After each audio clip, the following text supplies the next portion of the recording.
Bonjour tout le monde, bienvenue dans cette nouvelle vidéo dans laquelle nous allons continuer de parler de l'histoire du Parti communiste français, et cette fois nous allons parler de la période du Front populaire. D'autres vidéos pourront éventuellement aborder par la suite l'histoire du Front populaire de manière plus générale, mais du coup ce n'est pas ce qu'on a aujourd'hui. Aujourd'hui c'est le Parti communiste français dont le Front populaire, parce que c'est quand même une période très importante dans l'histoire du PCF, et ça nous le verrons du coup dans un bilan qui sera à la fin de la seconde vidéo.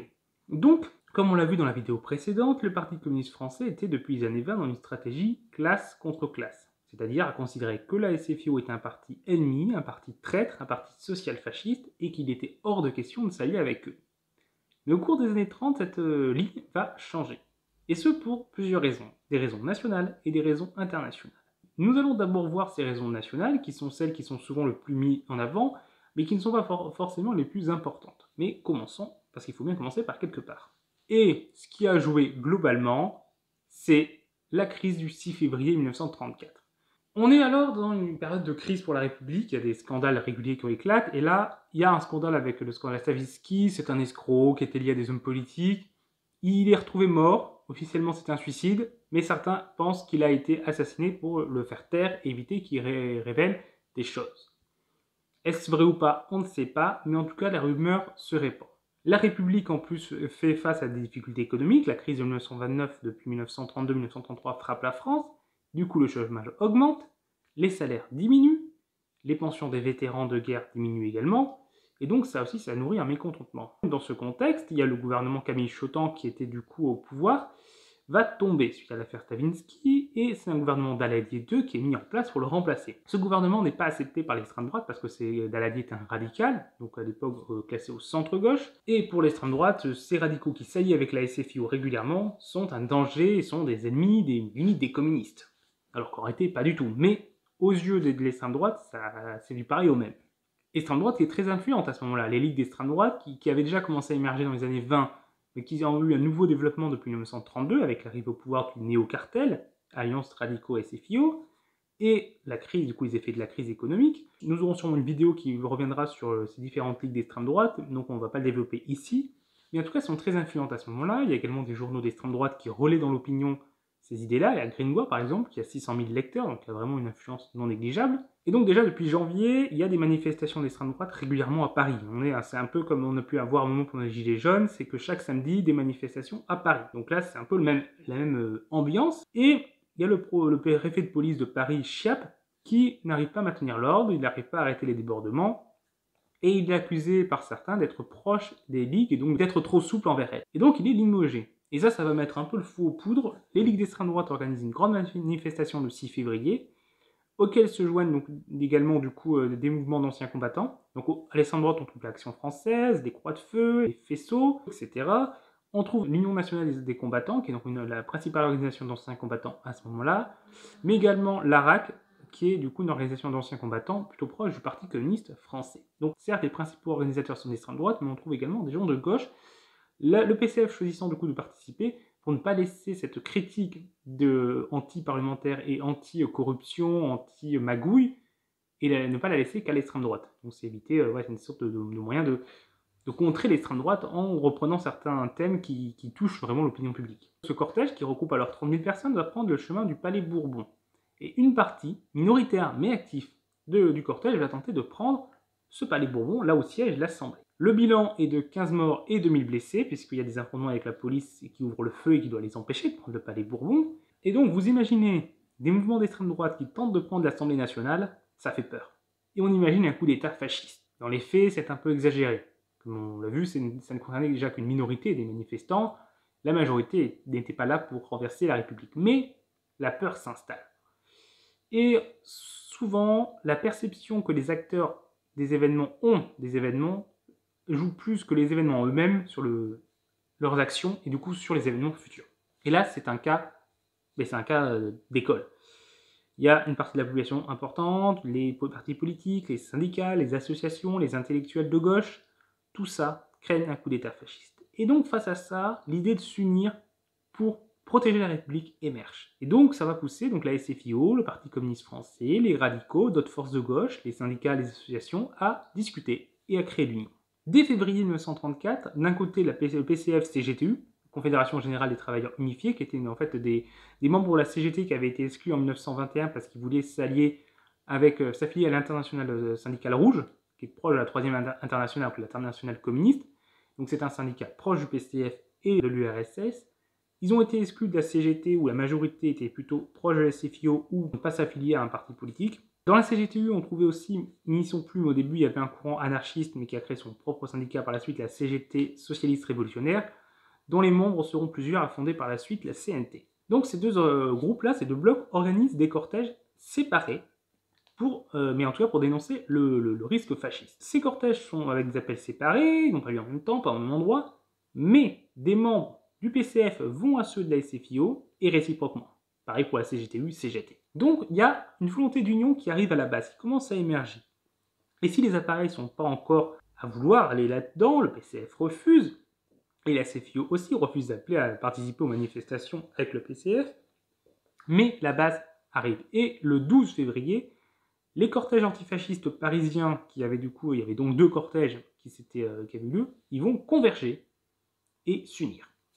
Quand en province, des appels unitaires avaient eu lieu à certains endroits. Donc, l'union commence à se développer. C'est là que le PCF et la CGTU vont commencer à appeler à l'union. Ça va se manifester par le fait que le PCF et la CGTU appellent maintenant officiellement à participer au cortège de la SFIO et de la CGT.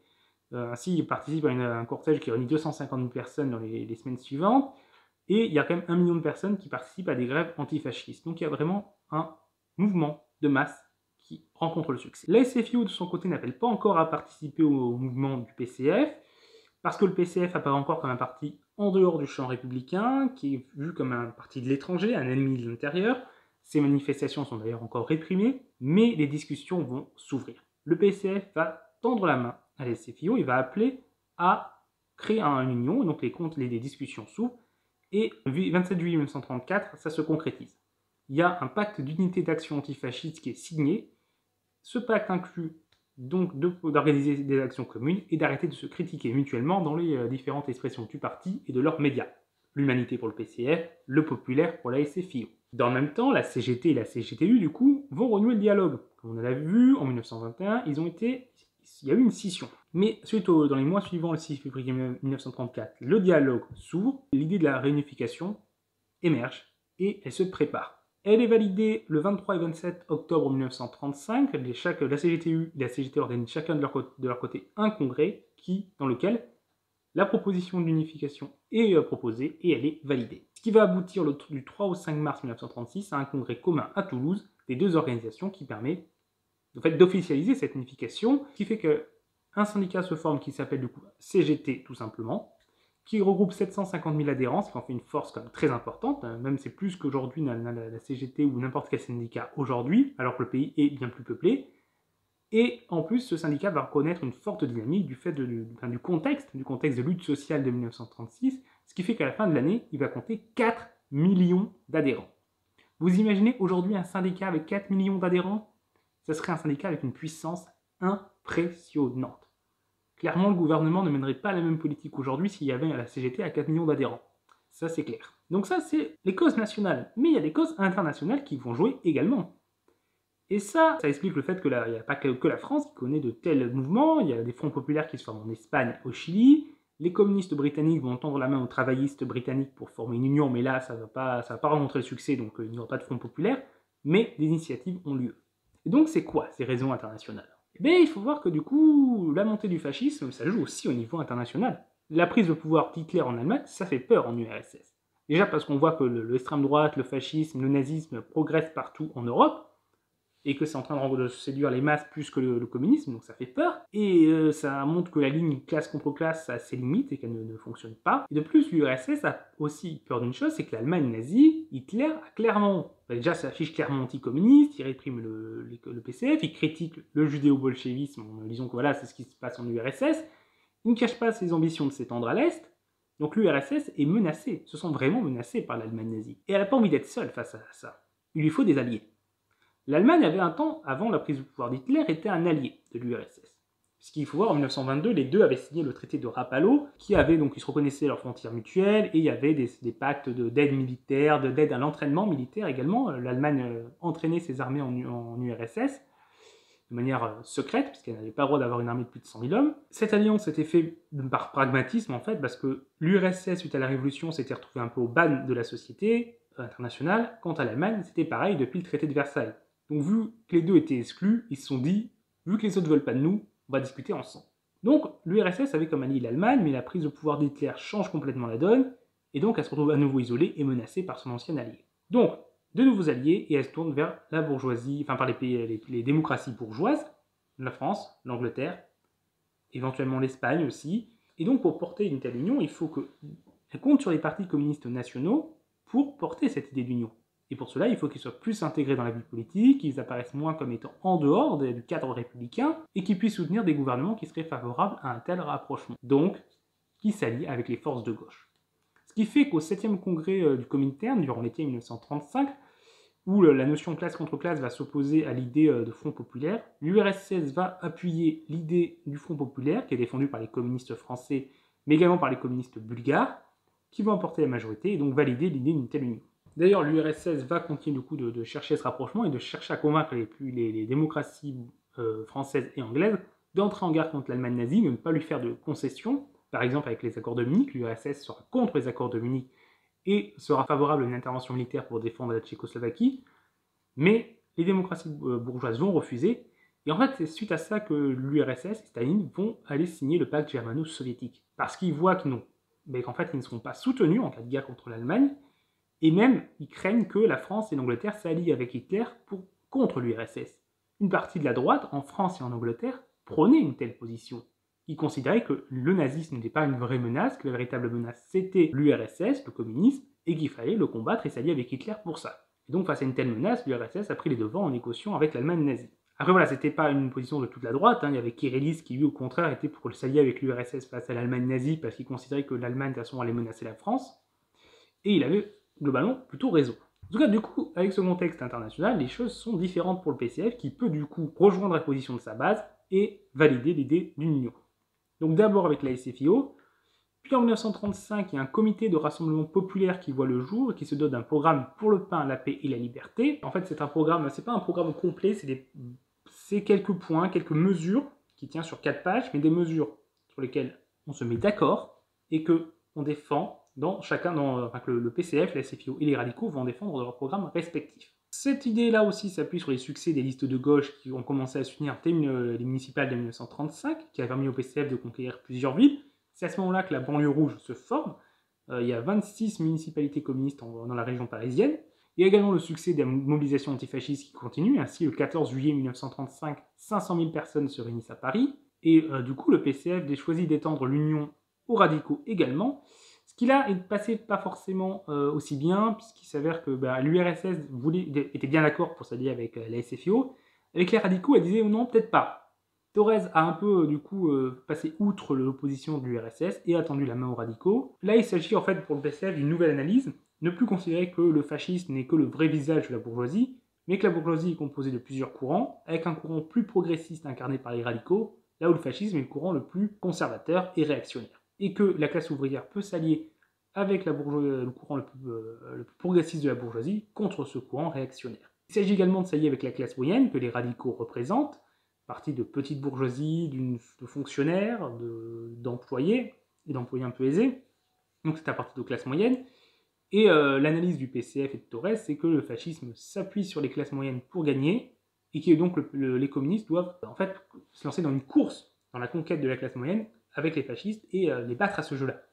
Et donc pour ça, il faut tendre la main aux radicaux. Les radicaux vont hésiter un peu à s'allier au PCF, ça restait quand même un peu compliqué, mais finalement, ils vont accepter. Et c'est ainsi que le pacte d'union du Front populaire se forme. Ça se concrétise aussi par les arrêts des attaques de l'humanité contre la SFIO d'abord, puis les radicaux. Pour les radicaux, ça va être un peu plus compliqué là aussi, il va falloir faire des changements à la tête de l'humanité pour que ça soit effectif, mais ça va se faire. Et globalement, la base du PCF va accepter. Les militants vont accepter, déjà parce que la discipline de parti est très forte, mais également parce que l'isolement, ça avait pesé. Le PCF avait perdu des plumes, électoralement, en élus et en militants. Il était passé d'à peu près 110 000, 120 000 adhérents en 1921 à plus que 30 000 adhérents. La chute était lourde. On était réprimés, il y avait de la répression des manifestations, des arrestations, des gens licenciés, exclus de leurs organisations syndicales ou associatives. c'était compliqué. Donc l'idée de pouvoir un peu avoir des alliés, c'était pas forcément mal vu à ce moment-là. Et si on y ajoute du coup la peur du fascisme et le succès des actions unitaires antifascistes, mais les quelques réticences vont être passées.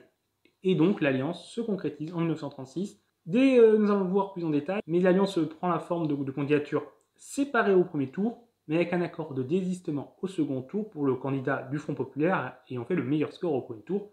Tout le monde se retire pour le soutenir afin qu'il batte la droite. Donc, on va commencer aux élections législatives de 1936 qui sont un succès pour le Front Populaire, et notamment le Parti communiste français, qui gagne 6 points et avec 1,5 million de voix, le double de son score de 1932, il réalise 13,5% des voix, talonne le Parti radical 15% des fois. C'est d'ailleurs la dernière fois de l'histoire de la France que le Parti radical sera devant le Parti communiste français, que ce soit au niveau national, en nombre d'élus, et que ce soit sous sa forme du Parti radical unifié, du Parti radical de gauche ou du Parti radical valoisien. Ils ont toujours été derrière le PCF lorsque les deux étaient en concurrence au niveau national. Après, au niveau local, ça peut évidemment varier, notamment dans le Tarn-et-Garonne, bastion du Parti radical, mais ce n'est pas le sujet. La progression en termes d'élus est également très importante, puisqu'il n'avait que 23 députés, il passe à 72, profitant du désistement des candidats de gauche en faveur du candidat le mieux placé, ce qui est une grosse différence par rapport aux élections précédentes. Le Front Populaire totalise 57% des voix et 386 députés sur 608. Le PCF est légèrement sous-représenté au sein du Front Populaire, ce qui rassemble 23,5% de ses voix, mais seulement 18,5% des députés. Mais on est sur une sous-représentation bien plus faible qu'avant. Ce qu'il faut savoir, c'est que du coup, le PCF était présent quasiment dans toutes les circonscriptions au premier tour, puisque les trois gros partis, radicaux, SFIO, PCF, se présentaient de manière séparée au premier tour, et c'était uniquement au second tour qu'un accord de désistement s'appliquait. Et ça, en fait, c'est le début d'une tradition, d'un désistement dit républicain au sein de la gauche, tradition qui, quand même, globalement, a été très respectée, avec certes des périodes où elle était un peu moins, mais jusqu'en 2012, c'était quelque chose qui s'appliquait encore très souvent, essentiellement entre le PCF et le PS. Les Verts l'appliquaient moins, c'était une nouvelle tradition, mais le PCF, le PS et du coup le Parti radical de gauche l'appliquaient encore, et ça pouvait l'être aussi de candidats divers à gauche, du mouvement républicain et citoyen. C'est une tradition très ancrée. À cette occasion, le PCF avait modéré son programme pour assurer l'électorat du Parti radical, et par exemple, il évoque l'idée d'un salut du peuple français et non plus seulement de la classe ouvrière. Ses scores les plus importants lors de ces législatives se font dans la banlieue rouge, qui a commencé à émerger, comme on l'a vu en 1935, et dans le nord, mais commence également à s'implanter dans d'autres zones du pays, par exemple dans le sud ou dans le massif central, certaines zones qui sont encore ses points de force, par exemple l'Allier et le Puy-de-Dôme. L'Allier qui est un département où le PCF est encore très fort, que jusqu'en 2015 ils avaient le conseil général, et le Puy-de-Dôme c'est le bastion d'André Chassaigne. On a un groupe donc très renouvelé à l'Assemblée, puisqu'il triple son nombre de députés, un groupe assez jeune, 50% en moins de 40 ans. On y trouve 42% d'ouvriers, 24% d'employés, 22% d'intellectuels, et on a à peu près la moitié de ces élus-là qui sont également des élus locaux. Et du coup, on a donc pas mal de non-élus qui deviennent députés. Et il gagne également beaucoup d'adhérents durant cette période-là, puisqu'il va en 1936, à ce moment-là, lors des législatives, avoir environ 120 000 adhérents, ce qui était son nombre d'adhérents au moment de sa fondation en 1920, et qu'il n'avait jamais retrouvé depuis, puisqu'il n'avait pas cessé de perdre quasiment des adhérents depuis 1934. Il est tombé quand même à 30 000 adhérents, donc il a quadruplé en 2 ans son nombre d'adhérents. Ce nombre va continuer de croître, puisqu'il va passer à 300 000 adhérents en 1937, donc une multiplication par 10 en 3 ans, et en 1938, il va atteindre son maximum avec 350 000 adhérents. En 1939, par contre, les événements vont voir le Parti communiste commencer un reflux, et ça, on va en parler dans la prochaine vidéo. Ainsi, dès 1936, le PCF redépasse à nouveau la SFIO, même si celle-ci a une certaine dynamique, mais elle n'a à ce moment-là que 280 000 adhérents.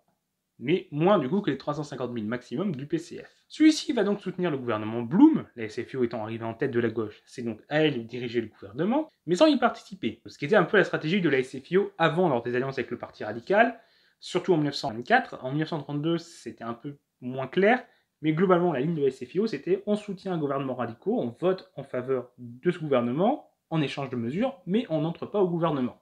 Là, le PCF, c'est sa ligne à lui. L'objectif étant de ne pas trop être associé à ce gouvernement s'il venait à être impopulaire, à ne pas être associé à d'éventuelles mesures impopulaires, et à garder quand même une certaine indépendance. Le PCF disait qu'il y avait le ministère des masses, parce que c'était le parti avec le plus adhérents, qu'il avait d'importants réseaux syndicaux, et donc voilà, il disait, nous on n'est pas au gouvernement, mais on agit dans les masses pour soutenir le gouvernement. Ça ne l'empêchera pas de soutenir quand même les premiers mouvements de grève qui vont se lancer après la victoire du Front Populaire, pour faire pression sur celui-ci, et assurer qu'il tienne ses promesses, c'est assurer que le patronat ne s'y oppose pas trop. Ces grèves vont d'abord se lancer dans les bastions du Parti communiste ou dans les usines à forte implantation de la CGTU, donc on voit qu'il y a quand même un lien, parce que la CGTU c'est quand même le syndicat qui était lié au PCF, et vont atteindre leur apogée en juin. Après s'être lancé du coup le 11 mai 1936 dans les usines d'aviation de Breguet, et le 13 mai on a aussi l'ATCOR à Toulouse qui aussi où le mouvement se lance, et ça va se répandre comme une traînée de poudre. Ainsi le 24 mai 1936 on a un rassemblement en souvenir de la commune qui rassemble 600 000 participants. 600 000 dans un rassemblement. C'est quand même pas rien. Et en juin 1936, le nombre de grévistes atteint les 2 millions. Ouais, 2 millions de grévistes, c'est quelque chose qu'on n'a plus trop l'habitude aujourd'hui. Mais à l'époque, ça y allait. Et il y avait 9000 usines occupées. Ce sont des manifestations souvent joyeuses, hein. Certes, c'est revendicatif, mais il y a également un aspect festif. On fête la victoire du Front populaire. C'est notre victoire, la victoire du monde ouvrier. Cependant, le PCF va lâcher un moment ses grèves et, une fois que les accords de Matignon sont signés le 7 et 8 juin 1936, il appelle à cesser la grève, d'où la citation de Thorez, célèbre et souvent utilisée mais souvent tronquée, « Il faut savoir arrêter une grève dès que la satisfaction a été obtenue ». Souvent on arrête à « il faut savoir arrêter une grève ». Il faut quand même avoir la citation complète pour bien la comprendre, après on peut en penser ce qu'on veut, mais voilà, au moins ayons l'honnêteté intellectuelle de la prendre dans son ensemble. Donc ça c'est ce qui a déclaré le 11 juin 1936. Et globalement, le PCF va avoir cette ligne sur les différents mouvements de grève qui vont avoir lieu durant le Front populaire jusqu'à sa chute. Du coup, ces accords de Matignon, qu'est-ce qu'ils contiennent? Des avancées indéniables, qui vont au-delà de ce qui était le programme même du Front populaire à la base. Ça montre d'ailleurs l'efficacité du mouvement de grève. Il faut faire pression sur le gouvernement et s'assurer qu'il tienne ses promesses et qu'il aille même plus loin.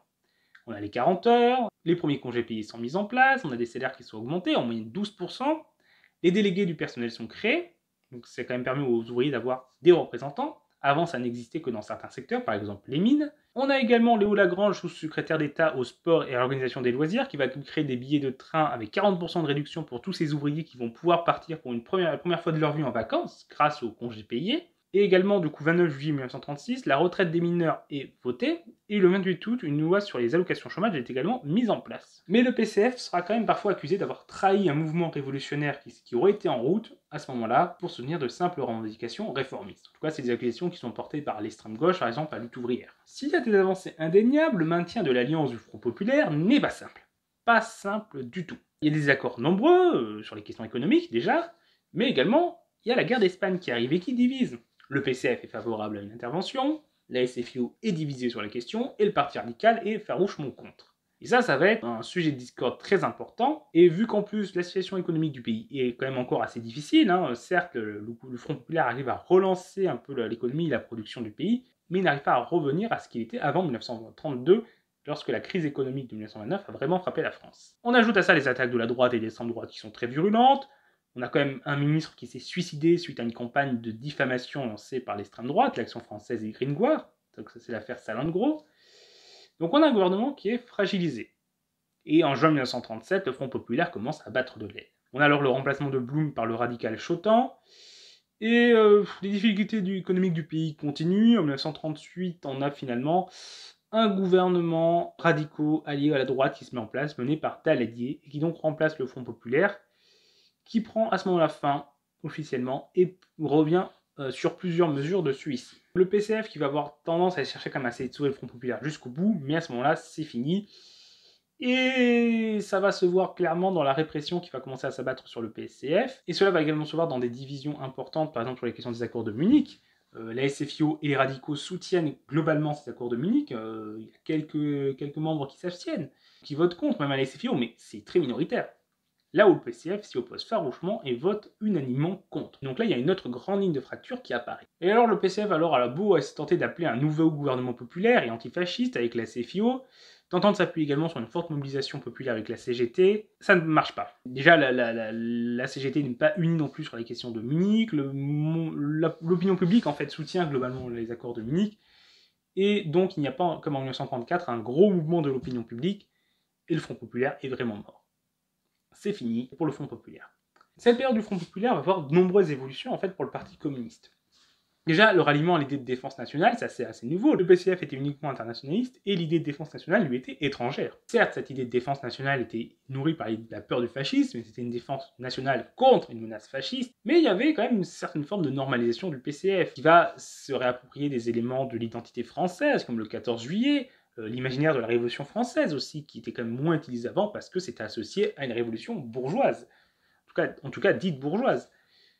Et simplement pour le PCF, le fait de se rapprocher d'autres forces de gauche, de reprendre du coup des éléments communs avec eux, de soutenir un gouvernement, tout ça c'est des éléments de normalisation du PCF. Le PCF ainsi du coup vote pour la première fois de son histoire les crédits de guerre. On a également l'apparition de drapeau français lors de manifestations du PCF, le chant de la Marseillaise, et non pas seulement de l'Internationale. On a du coup, comme on l'a dit plus tôt, une modération du programme pour rassurer la classe moyenne, le parti radical. Par exemple, la question de la propriété, où il affirme que la propriété doit être protégée, ça aussi c'est quand même une certaine rupture, sans même juste être dans la distinction entre propriété d'usage et propriété lucrative, qui pourrait être faite, mais là c'est vraiment l'idée de propriété en général que le PCF dit défendre. Ça c'est quand même assez particulier quand même pour la ligne du PCF. On a également sur la question coloniale où le PCF se modère, sera une position plus réformiste, opposée à la colonisation, mais prenant pas une indépendance d'un coup, mais disons voilà, progressivement.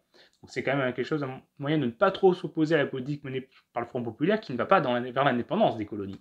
Donc c'est à ce moment-là où le PCF devient plus réformiste. Il arrête de voir l'État comme un simple outil aux mains des capitalistes, qui était sa ligne avant, et maintenant, il voit ça comme une institution contrôlée certes par la bourgeoisie, mais sur laquelle le contrôle n'est à la fois pas total, et ce qui permet à la classe ouvrière de peser, mais où également s'exercent des contradictions au sein de la classe bourgeoise, et qu'il est possible donc de favoriser certains courants de la bourgeoisie à d'autres. Une bourgeoisie plutôt républicaine à une bourgeoisie réactionnaire et fasciste, par exemple. Autre signe de la normalisation, c'est le succès plus important dans les milieux intellectuels. On voit également une certaine prise d'autonomie par rapport à l'international communiste, qui reconnaît alors qu'il existe des spécificités nationales et qui donne donc une certaine autonomie toute relative.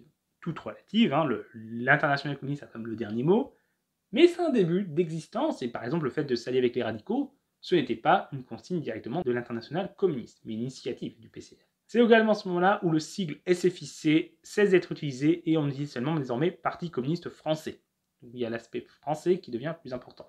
Néanmoins, le PCF va connaître des difficultés durant la période, ce n'est pas qu'une période de dynamique, puisque par exemple en 1938, il y a les procès de Moscou en URSS qui vont nuire à son image. Il y a également beaucoup la crise du Front populaire qui va affaiblir tous les partis qui ont son membre. Le montée du pacifisme aussi qui isole le PCF et l'URSS qui sont à l'époque, à ce moment-là, prônaient la guerre contre l'Allemagne naziste. Ça on l'oublie souvent parce qu'on pense aux accords germano-soviétiques, mais avant ces accords, le pays qui prenait le plus la guerre contre l'Allemagne nazie, c'était l'URSS. Et le parti en France qui prenait le plus cette ligne-là, c'était le Parti communiste français. Et à l'époque, ils étaient isolés à cause de ça. Ces difficultés vont se transformer en véritable crise durant les années 1939-1940, mais cela, on va l'étudier dans la prochaine vidéo, puisqu'on va étudier l'histoire du PCF des accords germano-soviétiques jusqu'à la capitulation française. Alors là, on va vraiment étudier une période très courte, mais qui est très intense, avec beaucoup de choses à voir, beaucoup de subtilités. Donc, on va se concentrer sur cette période-là dans la prochaine vidéo sur l'histoire du Parti communiste français. J'espère que cela vous a intéressé. Si c'est le cas, n'hésitez pas à mettre un pouce bleu et à partager la vidéo. Vous pouvez également commenter pour dire ce que vous en avez pensé, faire des ajouts. Et vous pouvez également vous abonner pour ne pas rater les prochaines vidéos. Au revoir tout le monde!